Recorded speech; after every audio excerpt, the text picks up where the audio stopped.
వేళలో వెళ్ళి శివ ప్రదక్షిణం చేసి మీరు ఏమీ చెప్పకండి. మీరు చెప్పగలిగినంతసేపు శివాలయం అరుగు మీద కూర్చుని శివ శివ శివ శివ శివ శివ ఇదొకటే. ఒక 42 రోజులు ఈ దరిద్రాన్ని మీ కష్టాల్ని అనుభవించి చూడండి అన్నారు. మీరు నమ్ముతారా?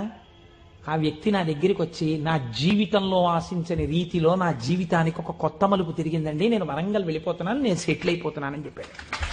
ఆ వ్యక్తే నాకు ఈ మధ్యనే మళ్ళీ ఫోన్ చేసి, కోటేశ్వరారు ఇప్పుడు నేను ఎంత ఆనందంగా ఉన్నాను అనండి, ఒక్కసారి మీరేమో వరంగల్ వస్తారేమిటండి ఉపన్యాసాలకి, మీ దర్శనానికి వద్దాం అనుకుంటున్నాను, నేను కూడా కాకినాడ అన్నాడు.